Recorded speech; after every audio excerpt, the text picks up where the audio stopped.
M. The Media Project. Excuse me, do you mind if I join you?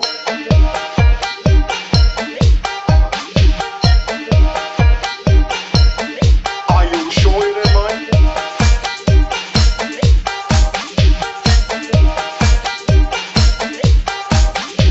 You're absolutely sure I'm Mr. You're just an angel in disguise. Running out from up above. Big surprise. Yours for me to love. I'll be sure you're mine forever, and you can never return above. I'll have an angel in disguise, forever in my arms to love.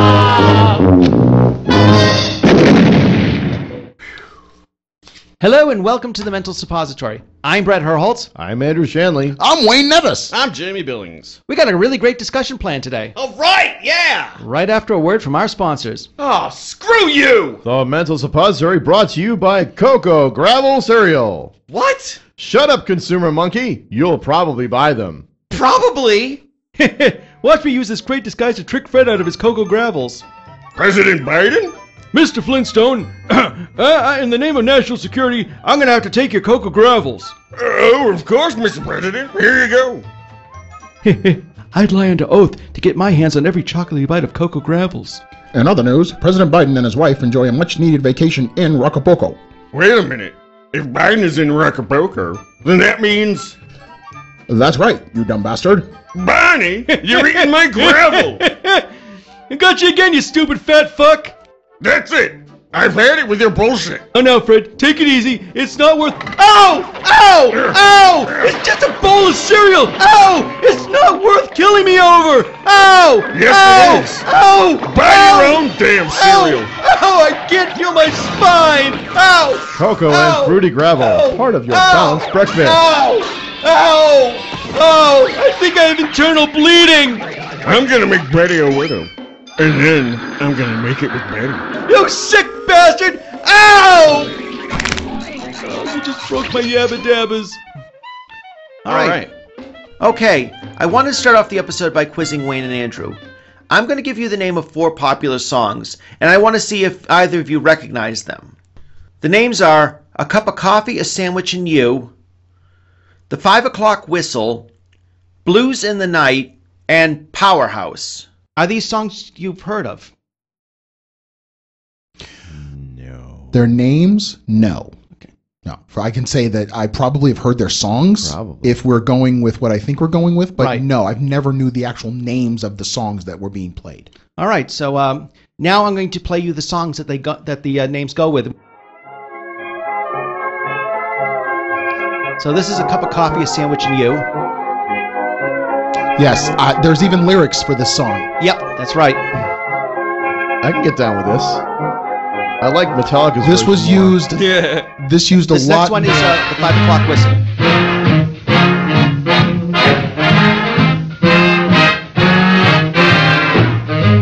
A lot like Transylvania 65000. Yep. Just in case you don't know it, I actually have a clip from the cartoon that it was used in as well, right after this. That would help. Yeah. Because this song's not sounding Okay. familiar. 5 o'clock whistle's done the blink. Yes. The whistle won't blow, and what do you think? My papa's still in the factory. I'm waiting for the Marilyn Manson version. Time it happens to be. The next song is Blues in the Night, which I'm going to say, I remember this. My mama done told me Oh yes. when I was a neat every time man. something bad's going on in a cartoon. It's the Vulture. Yep. The Vulture. This is like all Vulture. Yep. See? A woman will sweet talk and she'll Yep. give Okay.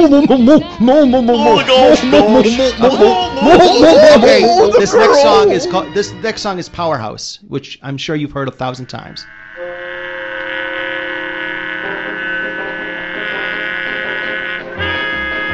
Yes.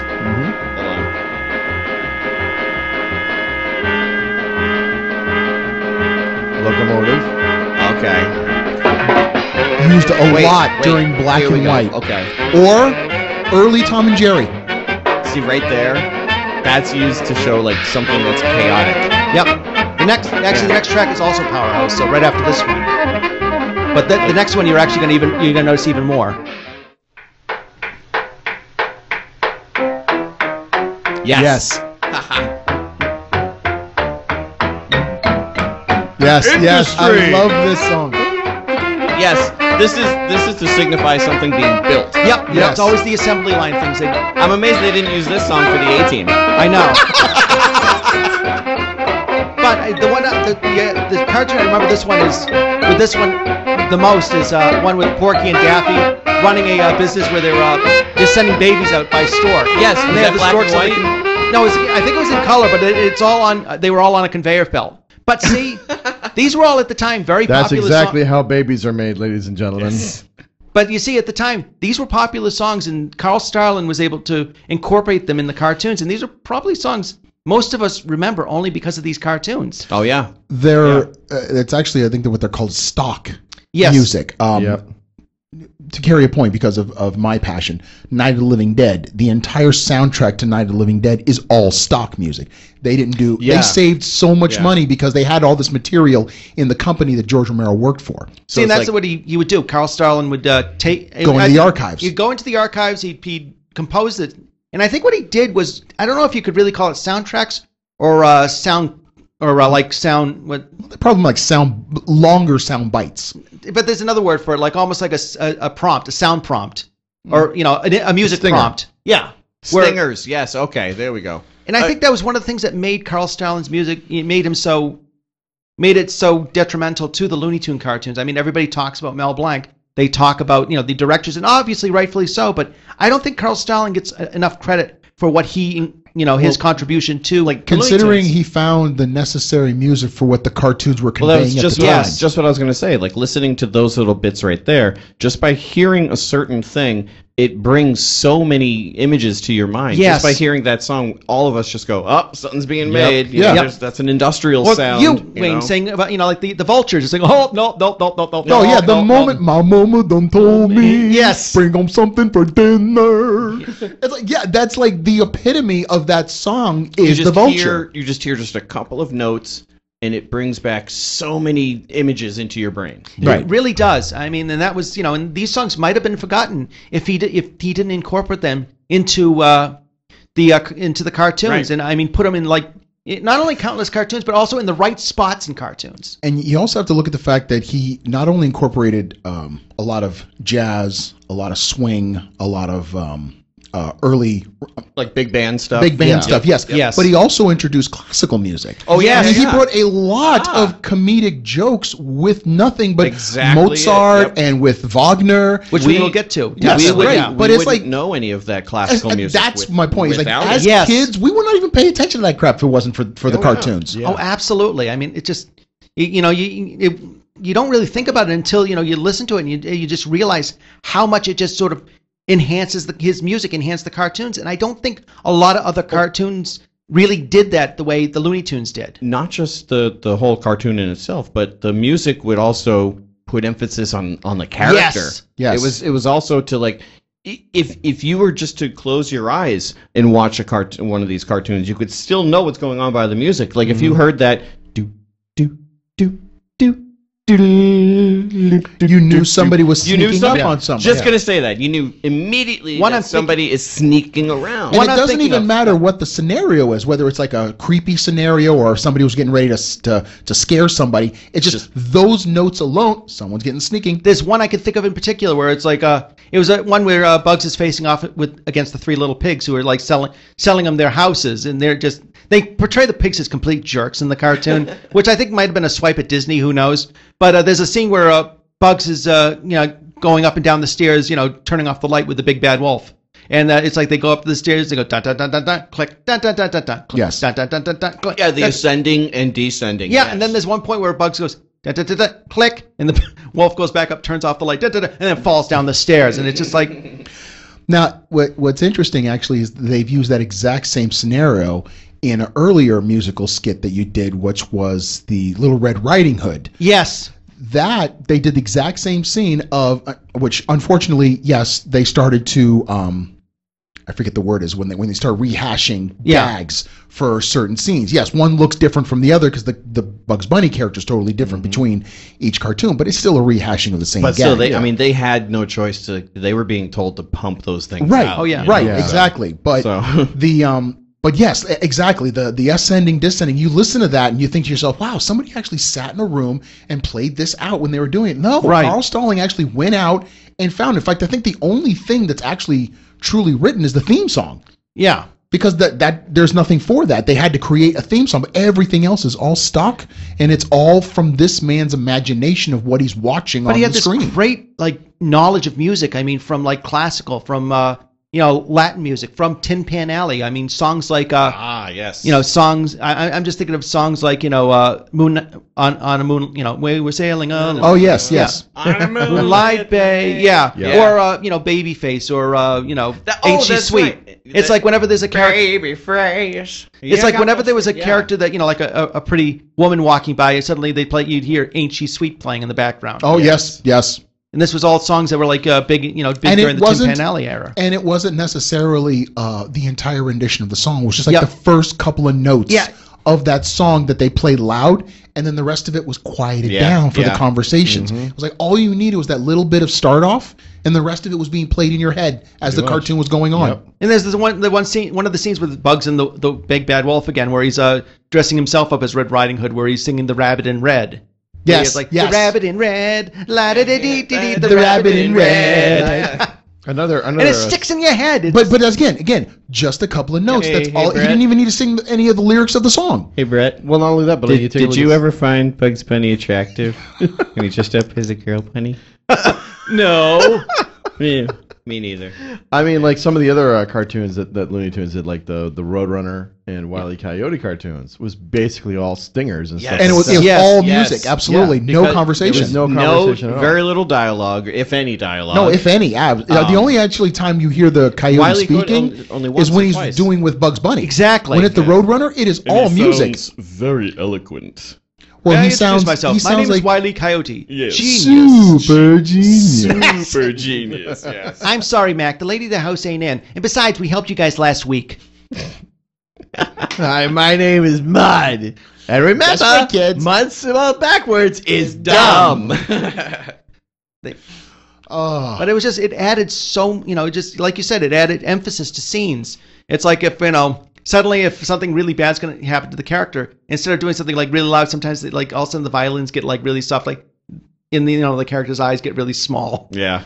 The best cartoon that I ever saw that I thought was fantastic for the rendition of the music used was Daffy Duck and Porky Pig doing Robin Hood. Yes. Could not remember the name. And the whole Trip song. To trip, to trip, to trip, to trip, and trip, and trip, and trip, and trip, and trip, and my dad, you guys make fun of me when I laugh, I lose air. My dad was the king of passing out if he laughed so hard, and he could not watch that cartoon towards a certain point in his life onward because he would laugh so hard that his head would turn bright red, he would lose breathing, and it looked like he was just lilting to the side. Another one like that was Bully for Bugs, where he fights the bull, where he ends up making that wrong turn in Albuquerque. He ends up in the middle of a bullfighting ring. Stop steaming up my tail! Yes. Man, those What are you places, trying to wrinkle it? We would never have known about Walla Walla, Washington. Or Cucamonga. Oh, yeah? Cucamonga. But it's like the music See in you that later, one. Screwy C in St. Louis. But that was another one. You had the sort of the very Spanish music playing in the background as they were, it's like, doing like the triumphal music, and then you'd have like the smaller music where, Bugs came up with the giant sombrero and started slapping the bull in the face. Well, I mean, you got to figure like the producers had to think of what they needed to do because there was only one guy doing all of the dialogue. Actually, no. There were a few people. No. Back in those, see, that's the thing. Back in those days, I was just thinking about the Mel Blanc days. yes, that's what I'm talking about. But there were other people during the actually, Mel Blanc days. The person as voiceover Mel Blanc, because that's all they needed to show back then. There were a slew of other people working there. I mean, there was a bunch of other people doing add-ins and extra noise effects and whatnot. He wasn't just the only one doing it. Actually, one of the things Mel Blanc mentioned, was he couldn't do impersonations, so they had somebody else who would impersonate celebrities, because people say, well, like Bugs Bunny and Humphrey Bogart. Yeah. Or Bugs Bunny and Lauren Bacall, or Bugs Bunny and Edward G. Robinson. Exactly. These people, he could do them, but he couldn't do them well enough to be, let's try it again. Actually, he told the producer, they said, we want you to impersonate this. He goes, I don't do impersonations. I can't do that. He can't do it. So they had other guys come in. Actually, the woman you heard doing the Bobby Sox Little Red Riding Hood singing that song was actually went on to do the voice of Betty Rubble. She was also on the show Petticoat Junction. Right. But you also had like people like her, June Foray.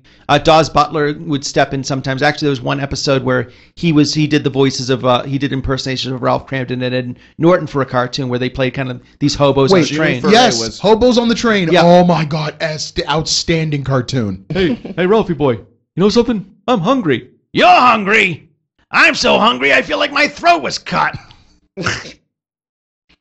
That took a dark turn. Okay. Well, no, that was the whole point. They were really mimicking the TV show. Cartoons were for adults. Back then those cartoons were made for adults. They got stranded on an island with Bugs Bunny. Well, and they wanted to eat each other because they started looking like pieces of turkey. Yeah.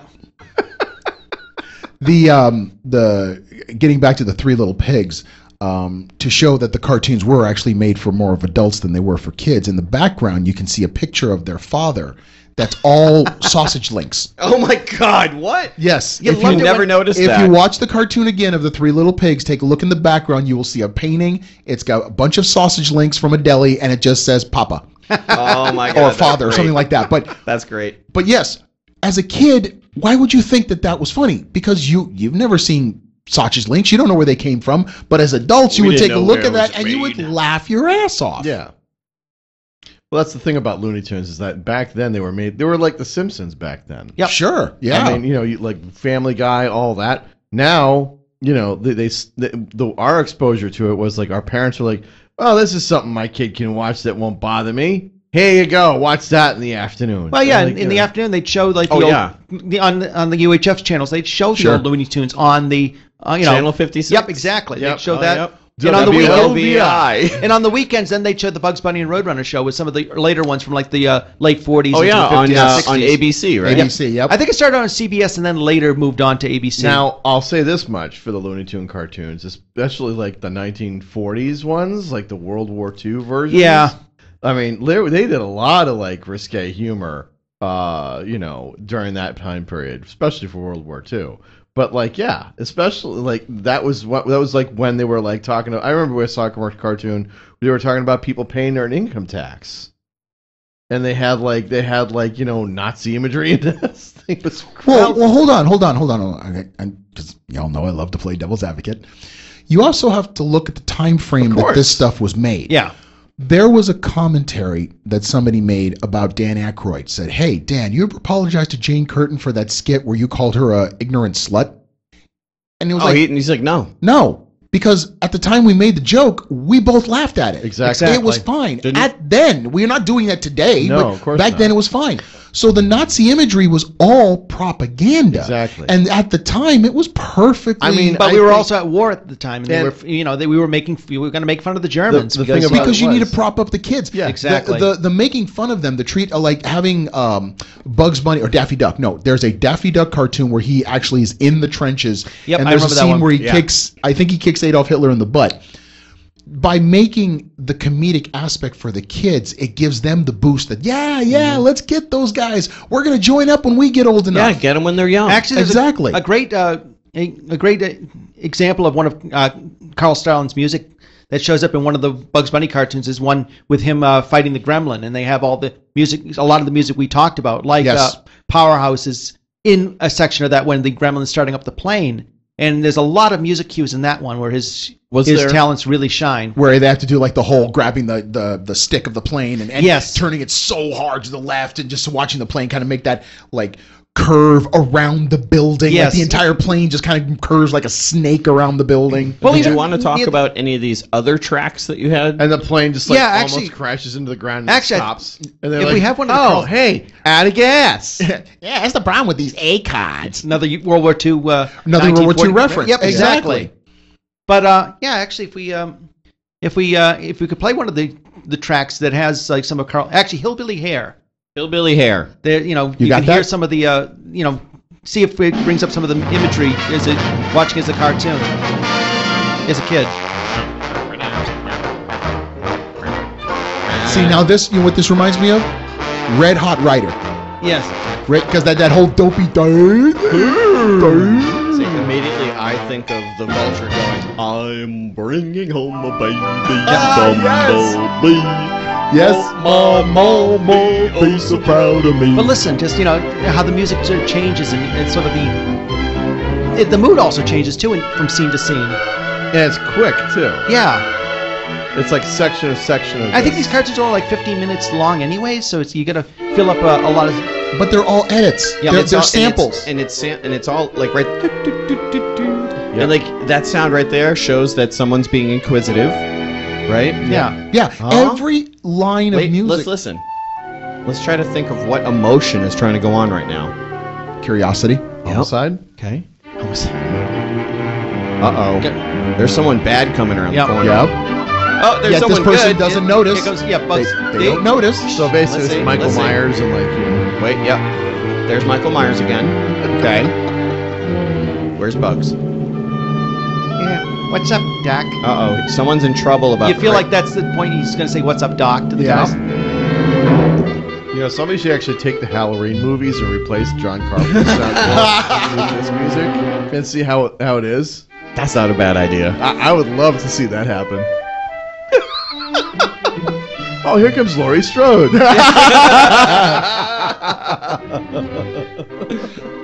And there's Dr. Loomis. Oh, damn it. Michael, Has anyone seen Michael? Michael is the devil. He must die. So now it seems like a mimicking scene. Yeah. Here comes Now Michael. they're getting again. ready to pounce. Yeah, here comes Michael again. That so works. Oh my god. See, now you're gonna do it. Now somebody's gonna do it. Now they're against that's the when she wall. pokes him in the eye. Yep. He falls He off. falls down. Stumbling away. Yep. And then she's all like, I did it. Laughing, yeah. Here's Dr. Loomis again.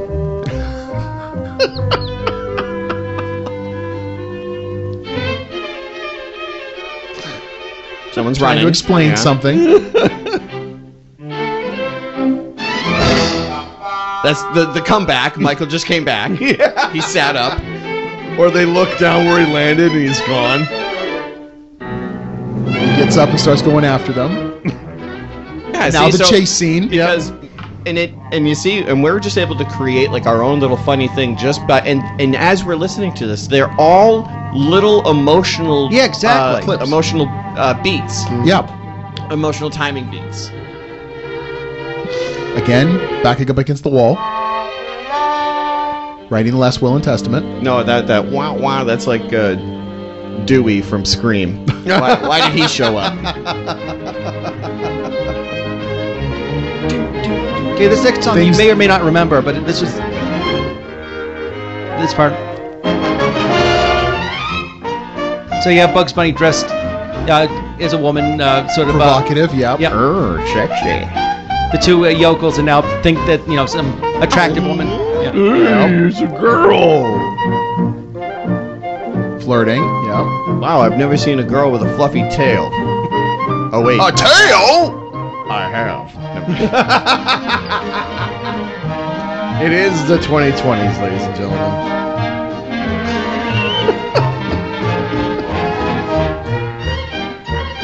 Okay, now right around here should be when the jig is up.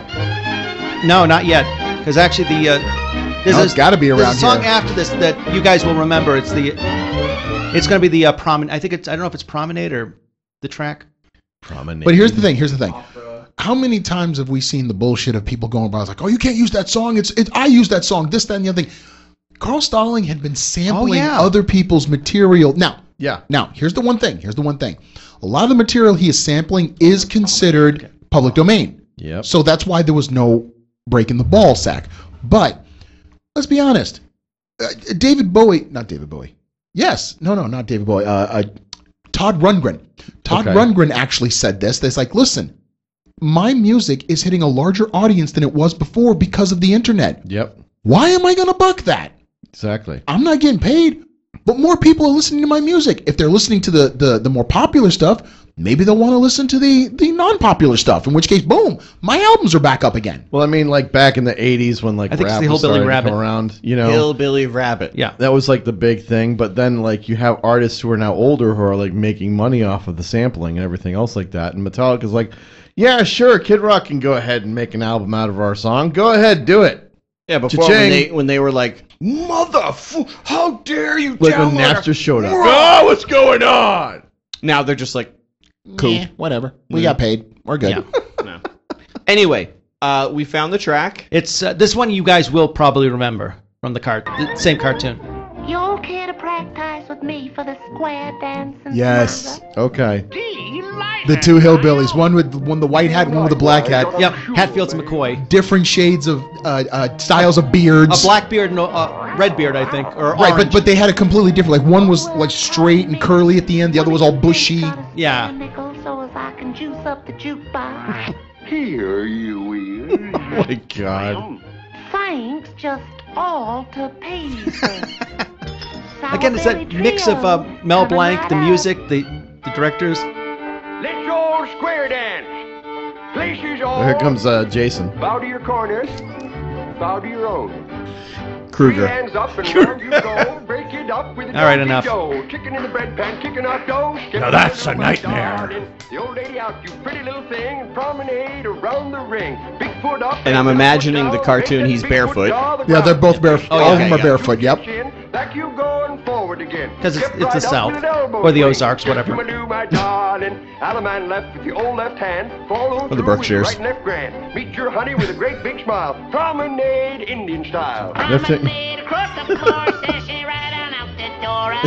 This is where Carl Stalling's brilliance comes in. This whole song, just taking like the usual square dance, and they've created these new lyrics. And Step right up, you're doing fine. I'll pull your bed, you pull mine. You get again like you did before. Break it up with a tug of war. You do the hokey pokey and you check yourself about. That's what it's all about. Now into the brook and fish for the trout. Dive right in and splash about. Trout, pretty little trout. One more splash and come right out.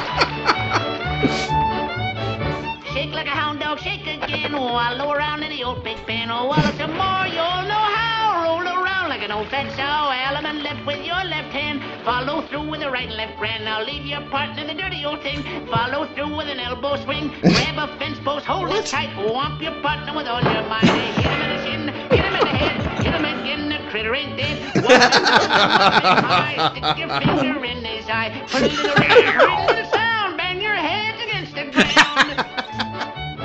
Promenade all around the room. Promenade like a bride and groom. Open up the door and step right in. Close the door and into a spin. whirl, whirl, twist and twirl, jump around like a flying squirrel. Now don't you cuss and don't you swear. Promenade and form a square.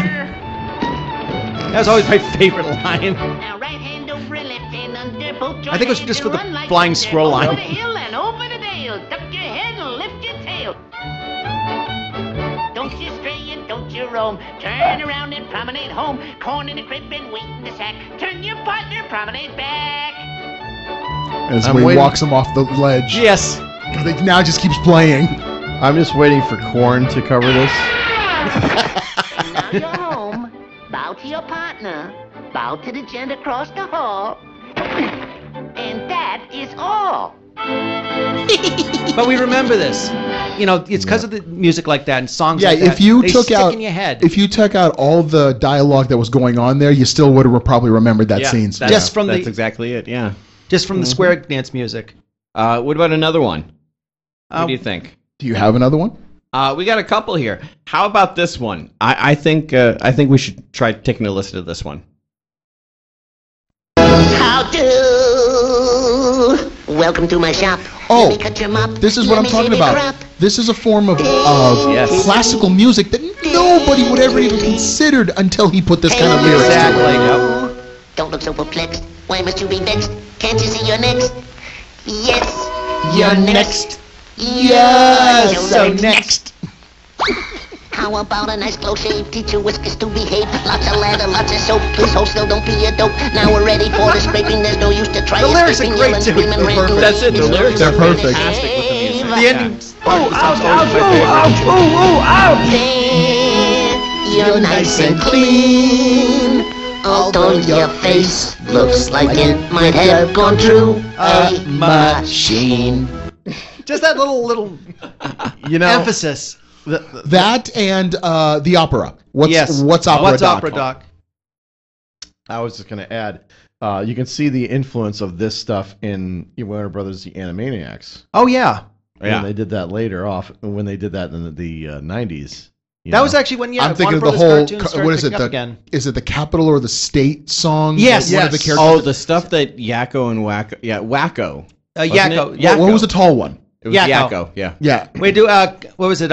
Like continents around the world or something like something like that. I don't know. It's just he went through. It was supposed to be like this really long song. And I saw an interview where he did recently. The actor, what was his name? Rob Paulson. Rob Paulson said that he recently had to change it. Like he has it memorized. He can do it at will anytime. The character's voice. Or the whole song. Oh, okay. But because time has changed, sure, a lot of countries aren't there anymore or have changed names, and over that time, he says the most difficult part is having to keep up with geography. Right, absolutely.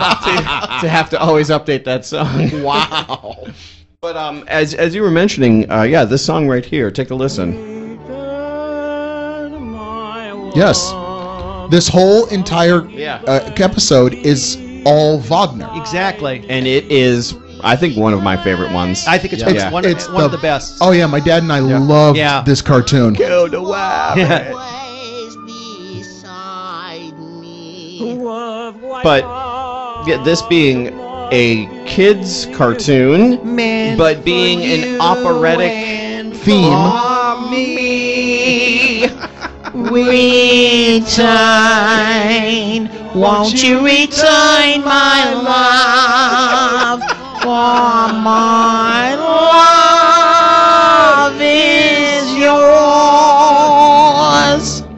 And then, here's Michael Myers again. That was great. Is the best scene is his outrage. Oh, what do you cut? Is that it? That was it. Yeah. Oh, we needed the outrage. Kill the rabbit. That was actually two different people. Arthur Q. Bryan, who did the voice of Elmer Fudd, but I think it was Mel Blanc who actually did the smug. Right. Yeah, because you can definitely hear the difference in tone. Yeah. Because the yelling is the same as the yelling in all the other characters that he does. And also, as Brett was mentioning earlier, just by hearing something brings back memories. Yep. And you remember the cartoon. Yes. Just by hearing this. Yes. Just by hearing this. Which cartoon is it? You remember? Yeah. But the fact that Peter Banana. Yes. For some reason, I always loved his little when he starts dancing like this, and he puts out a little foot, and then he gets really into it, and he got a foot going out. What gets me are his hips. How far his hips go to the side as he does that. But think about it. We learned about Latin music because of we learned of Latin. We learned of classical. We've learned of European. We've learned of jazz, which was jazz. popular pop music at the time. Yeah, I mean, without Tin Pan Alley. I wouldn't even be a bit without surprised. it, we wouldn't have learned about all the music that we know. I wouldn't be a bit surprised if he might have helped the writers come up with some of the skits just by the fact that, hey, this is the music I'm putting together. Listen to it. What do you think? And as they were listening to it, like, I can already see someone coming around a corner. Oh, I see that. And what if we did this? And okay, we got the story. Give us a couple of minutes. There were actually moments where, I mean, even with the dialogue, there was times where the writing, the scene was written differently. Like there was one where Bugs and Daffy were supposed to stick their head out to see if anything was wrong, and originally, I think Daffy stuck his head out. I think he gets blasted, and he comes and goes like, "Thanks, I needed that." But instead, he comes down and goes, "Is he still up there? Still lurking about?" Well, and then he says, "Go do it again." "No more for me, thanks. I'm driving." Yes, I remember that cartoon. That was improvised because originally it wasn't supposed to be that line. Much better. Yeah, I'm glad it Yes, was that. absolutely. Well, again, over time of one person or a group of people working together, eventually you're going to get those nuances of jokes. So someone's going to come up with a line. The writer may not have even considered that line, but as the person's reading it, like, what if we put this in there? I mean, some of your best comedies cannot honestly be coming from the writers. It's from the people who are acting who throw all their little stuff in there as they're going along. Oh, yeah. Okay, it's time for another episode of The Camaro Man. Do we have to? Do you want to keep your jobs? All right. I'm ready for another episode. In my line of work, I don't have time for a relationship. But if I were in a relationship, it would be the Lady Justice. And if we were to have kids, the names would be Smith and Wesson. And if I had a third kid, his name would be Walther P38K 9mm Luger. But lucky for you, I'm a lone wolf. A lone wolf that likes to travel in his own pack of one. So if you're in trouble, if you have no one else to turn to, you can call Camaro Man. This week on the Camaro Man. We'll let him into the booth. Are you sure you want us to follow you home, Chief Iguana? You don't know what Blanco might pull. You know he's one bad. Shut your mouth. I was just gonna say Mama Jamma. Oh, that's different. I'll be fine. Besides, you're both terrible cops. He's right, you know. Yeah, we're pretty awful. But you know you should have called. No! I don't need his help. You mean the Camaro Man? Shut your mouth! He was just talking about the Camaro Man. I know that's what he was told. Shut your mouth, both of you. Shut! Alright, let's go get a donut. Actually, I'm in the mood for a cruller. A bear claw sounds really good right now. Okay, you twisted my arm. Let's go get a steak. Idiots. You should have listened to your men, Iguana. Blanco, the dirtbag. I knew you'd come out of your sewer sooner or later. I just came to tell you one of your boys has been harassing me. You're mistaken. None of my men have been harassing you. Don't be cute with me, Iguana. It's that lone wolf, that loose cannon. Did somebody mention Cannon? Wrong cannon, William Conrad. Fine, I'm gonna go get a steak with those guys. Yeah, you know who's I'm talking about, don't you? I'm talking about Just don't say his name for the love of... the Camaro Man. He does not drive a Camaro. I'm pretty sure I saw a Camaro parked outside my establishment. That is a piece of crap knockoff manufactured in 2016. That Chevrolet stuck the name Camaro on it. Anything after 1982 is crap. I thought I heard some shouting, gentlemen. And right on cue. Well, look whose it is. You looked right, Blanco. It's Don't you ever shut up! the Camaro Man. How if only murder was legal? If it isn't none other than Emilio Blanco. My name's Roger. That's what I said, Greg. Did your mother drop you on your head for an entire day? I'd watch yourself, Camaro Man. All I wanted to do was go home and eat a bucket of ribs in my underwear. My brother is the DA. I've got the law by my side, and you don't want anything nasty happen to you. God forbid. The only nasty thing I can see happening is having to look at your ugly face, Blanco. You think you're untouchable because your brother's some fancy pants DA and your daddy is a senator? My dad manages a mattress discount store. That doesn't matter. You may think you have the law on your side, But you're going to find she's nowhere to be found when you cross Oh, not again. the Camaro. I hate you. Have it your way. But don't say I didn't warn yous. Watch out, Iguana. There's a guy in the alleyway who's got a gun. You pushed me in the line of fire, you ass! Sees you around, Camaro man. The imitation Camaro! Don't speak, Iguana. He's got you good. No, he didn't. I'm fine. And just 3 days away from retirement. I've got 8 years before I retire. I'll avenge your death, Iguana. I'm not dying. Blanco will be sorry he crossed paths with the Camaro Man. Now I wish I was. Tune in next time for another episode of The Camaro Man. Yes, the Camaro Man. Right after an all-new episode of Murder She Committed. Who is not the Camaro Man? Obviously. Murder She Committed. It always seems funny that she's there when someone's murdered. Jessica Fletcher, you again. If you guys seen Whiplash? No. That So bad. J.K. Simmons Yes, movie? Yes. Fletcher. Not my fucking temple. Can you imagine it? Not my fucking murder.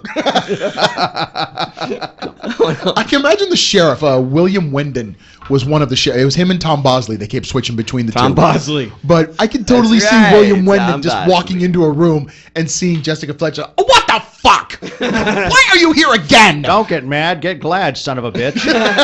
I'd love to see Jessica Fletcher and Matlock team up together. That would have been an interesting crossover. Well, going back to our talk about Carl Stalin, I feel like there's not a lot of other cartoons outside of the Looney Tunes that used music the way they did. I mean, there was a lot of like Disney and all those kind of cartoons used it, but not the way where it emphasized emotion the way it did in the Looney Tune cartoons. Right. One of the main issues with Looney Tunes, though, excuse me, Walt Disney was he wanted everything to be epic. Yes. He wanted everything to be larger than life, even though it was a cartoon. Now, not putting down Snow White, not putting down Pinocchio, not putting down all the others. As cartoons go, innovative at the time they were made, they were well made. You have to admit that. But, Disney did some great stuff. But everything they did was around a particular scenario that they wrote in their own tiny little bubble, and that was it. Looney Tunes, on the other hand, because they were hamstringed by budget, had to scour around, like George Romero for Night of the Living Dead. He had to scour those tapes to find the proper songs that he wanted to use. And in doing so, one, it was super, super cheap. But two, like you said earlier, Brett, it brought us music that no one would have ever heard before. Exactly. And even with the directors, I mean, the directors, their style got to really shine with a lot of the different Looney Tunes. You could tell a Friz Freleng from a Chuck Jones, from a Bob McKimson. Their style, and not just because of the artwork. Because yes, you can tell the difference between the artwork and the time frames. Even when they would have like the first the couple of panels that they would always cross dissolve in between because they would do the opening credits. Yeah. You always knew before it showed directed by. You knew who it was going to be from. Who was the director? Yeah. I mean, Chuck Jones always had his own particular type of style and look for. One cartoon I'm thinking about when like What's Opera Doc, where they used the music really well, there was the one with the big bulldog Mark Anthony and the little kitten he Chihuahua. becomes. Oh, the dog and the kitten. Yes. Where he uses and there's only talking from the mother or the woman running the house. And that's it. And there's the one scene where the dog thinks the kitten's fallen into the batter for the cookies. Yes. And every time the kitten shows up, they play Ain't She Sweet, when it comes up. Yes. And it's like a few snippets, and it's like the whole scene, they have the music that sort of adds into the emotions. And there's the one scene where the dog starts crying because he thinks the kitten's been baked. Or they change the tone of the music every time the woman did something to the batter. Like she's either chopping it up into little pieces. They actually, you hear, I don't know the name of the song, it's like Mama's Little Baby, starts playing while it's cooking. I think it's actually called Shortening Bread. Shortening Bread, yes. Yeah. That's funny because when we played, The one that My Mama Done Told Me has a different title, but we all know it as My Mama Done Told Me. So that's like exactly. Yeah. But Yeah, I mean, that one, there's like such a flow of different emotions going on in the music. And like I said, a lot of other cartoons, you don't really see like those, that emphasis of, the way the music it's the wide variety. That's it. That's the word I'm thinking the of. wide variety, because if you see like Batman, the animated series when we were growing up, Yep. that had its own specific dark tone, its own orchestrated sounds and everything. It was very much inspired by the old Carl Stalling Warner Brothers music. And I feel like there was a transition where Stalling retired. He had a understudy, Milt Franklin, who kind of, there was there was a continuation. Well, there have to be. They have to continue what they were doing. Otherwise, you can't just like, hey, you guys are doing great. I'm going to retire. Well, who's taking over for him? Yeah. But it was seamless. It was like, you didn't really notice at that point. You didn't really notice a difference between the music because they worked so well together. Right. And the music just sounded very similar. And I think for that it was an understanding. Like, listen, for the next, we'll say 2 years. Could be longer, could be shorter, who knows? The next 2 years, your music's going to sound a lot like mine. But if at that point, if they like what you're hearing, you can start putting in your own inflections and involve your stuff. Because this stuff I came up with, whatever you come up with in your time frame, is entirely up to you. But the problem that happened is Milt Franklin died suddenly. Yeah. And then that's sad. And after that, it just never was the same. The guy who took over like the late 50s into the 60s, the music changed, and it was almost like the feeling to the cartoons changed too. It was kind of like this. Yeah, so this is like Milt Franklin and Carl Stalling working together. Yeah.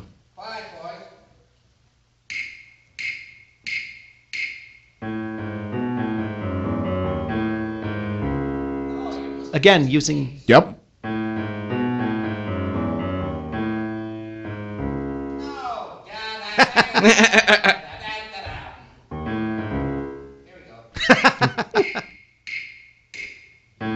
For our listeners, this actually it was on an album called The Carl Stalling Project that came out in the 1990s, and it had these great behind-the-scene moments where they showed them, working on the music.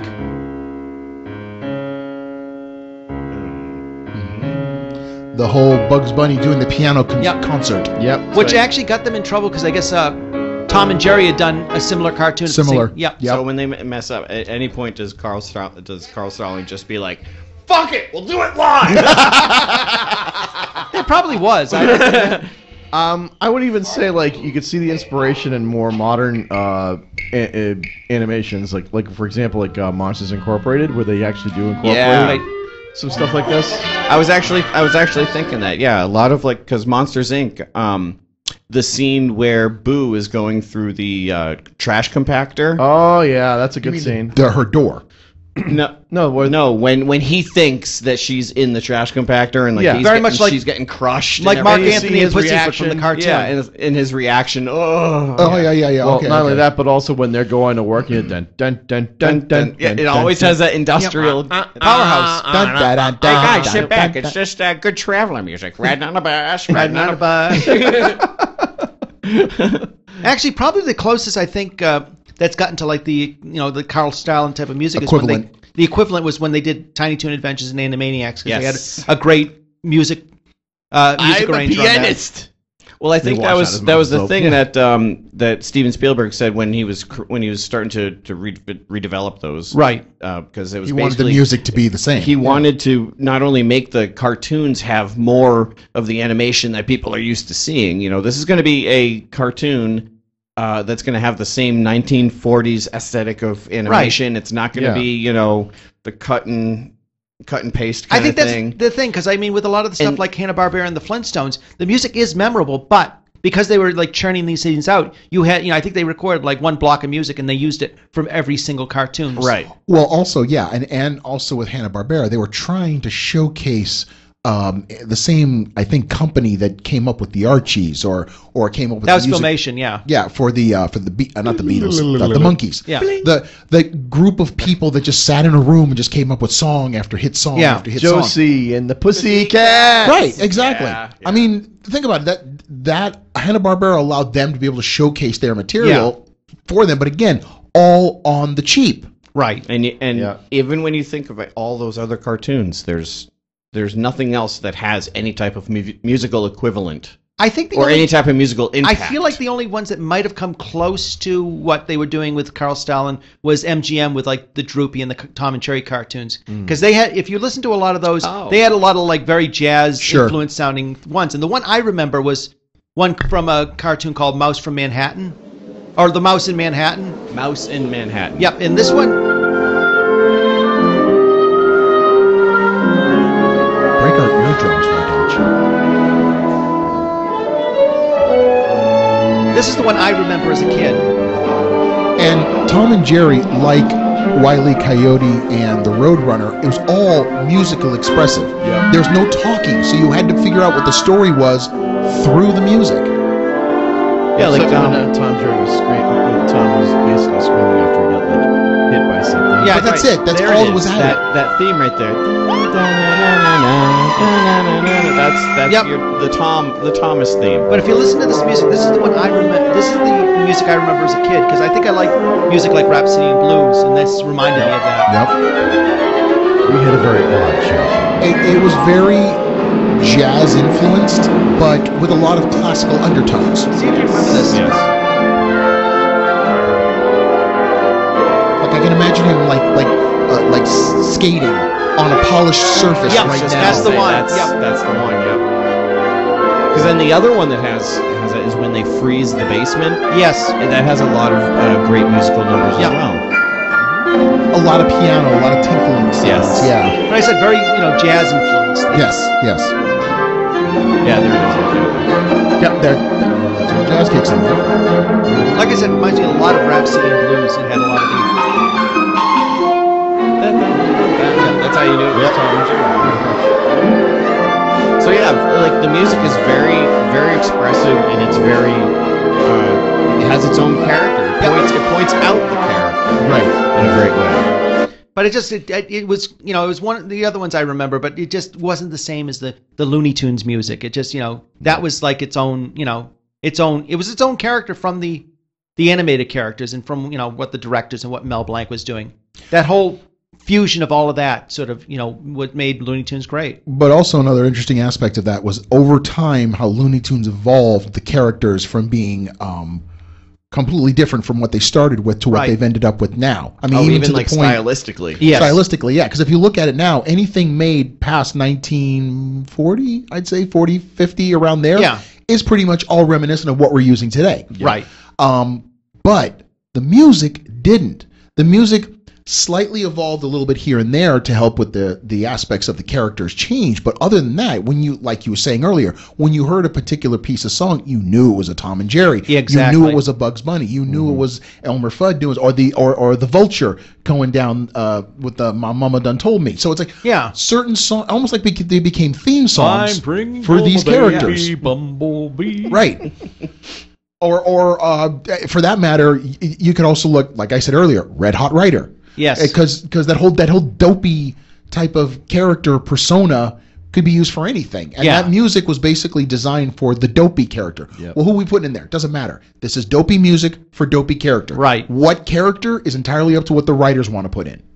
So that's why I think a lot of the music actually helped in the writers coming up with these characters. Like we said earlier, not really much of maybe not a soundtrack, more music cues. Yes, right. Exactly. You can imagine like being the editor and like along with Carl Stalin having to sit there and be like, okay, well now we have 24 frames of this character doing something, and we need to. Everything was timed out. Right. Exactly. It was timed out perfectly. So. That's also in a feat of itself to think when we tried film. I was just going to say try editing that stuff back then was hand drawn, linear tape being used. Not cell by cell by cell. It was and that had to have been or in that case frame by frame. Painstaking, frustrating, having a giant orchestra in a recording room. Yep. Now you didn't have no Photoshop. Oh my God! You didn't have no Adobe Premiere. No kidding. I still remember recording back in the day of like reel-to-reel recording. Oh yeah. My dad was all over that. Bouncing tracks off an old Tascam that I had. To, I remember actually ping-ponging tracks because I'd be like, I've only got 2 tracks left. So I can take 5 tracks. Well, I guess they're good enough the way they sound. Put them onto one track, and hey, what do you know? I got a few more tracks. But like it was hell. But going back, But it was hell. Going It was back to hell. the beginning, just we remember we remember these songs. These are songs you don't remember the names. I threw out the names and you didn't remember the names, but once you heard the tunes, Yep. Once you heard the tunes, it's like they all like flooded right back. Right Oh, I back, absolutely yep. know that. And Yep. then Came all and right like back. some of the songs, the music. I can't even speak anymore. The music introduced or not introduced, but reminiscent of multiple characters, multiple cartoons, not just a individual cartoon, but like, oh, I remember that cartoon, and they used it in that cartoon. They used it. All those all were all great cartoons. Because it would be like to represent whatever feeling that character was having. Exactly, because it was a cute emotion. It didn't cute. have anything to do with the character. It's just what they needed for the time for that particular emotion. And now all those songs are basically public domain now, so anybody can. Which take were them. before. They were Well, before. actually, I don't Because know if- all Carl Stalling and his crew did was just I don't know if they- arrange the existing music. I don't know if apart from the Tin Pan Alley songs, I think some of the ones might have been like they were popular at the time, but they might have also been stuff that was like owned by Warner Brothers. That it's like, okay, let's go through the vault. Oh, I like that. I Yes, wanna use that one. exactly. Oh, What else that do one's we great. already own? Yeah, what about this one? Oh, Powerhouse. Let's take a listen to this one. Oh, we're going to use this one. just like Exactly. going through over and over again. Going through Grandma's attic and finding like a whole box of stuff and being like, oh, this is all new again. But I mean, here's the thing, though. That's the aspect of what Romero had to go through for Night of the Living Dead. He and Carl Hardman had to basically sit in a room and listen to all this music, probably while they were watching this movie multiple times. Yeah. I mean, can No, you imagine that? I mean, everyone. It's like a band who plays their most popular song 1,000 Wayne, times. After a Wayne. while, they're gonna be. We know editing. Yeah. Okay. So you get my point. That's editing. But sitting there not- watching something not only when that, you're you have like listening to something. when you have like a splice of film and you have to cut it and you're basically looking at the slice and you're like looking at the razor blade, you're looking at the slice, and then you look at your wrist and you're like, which do I cut? Well, with Carl Stalling, he wasn't just taking the tracks and re-record and putting them on from recordings. He was actually, writing down the sheet music, adding Putting it to it- a. He was arranging. He was rearranging the music to the bringing style it of to the cartoons. Bingo. and then bringing it to the orchestra and then Like we heard him saying in the background. No, it sounds like da da da da da da. Yeah, no. He had his particular style of what he had. But again, all due to the fact that there was a small group of people that Yes. got together and said, this is what we're going to do. Each one of you has a part in this. We'll let you do your thing, be as creative as you want to be, but come up with the end product. Let's see what you have. I just had the image in my head of the guy in Godfather 2 trying to tell the band to like play something different. Yes. No. That was Godfather 2. That was It's like, you gotta Frank play it like Pantangeli. this. Frank Pantangeli was trying to get them to play, and they ended up playing Pop Goes the Weasel. Oh, people call me Daffy. They think that I am goony. Just because I'm happy is no sign I'm loony toony. Oh, when they say I'm nutsy, it sure gives me a pain. Please pass the ketchup. I think it's going to rain. Oh, you can't bounce a meatball. Don't cry with all your might. Turn on the radio. I want to fly a kite. Good evening, friends. On behalf of Brett, Andrew, Jamie, and Wayne, thank you for listening to The Mental Suppository. Until next time, this is Brett Herholtz saying... I love to sing about the moon and the June and the spring. I love to sing about a sky of blue or a T-42, anything with a swing or two. And I love you.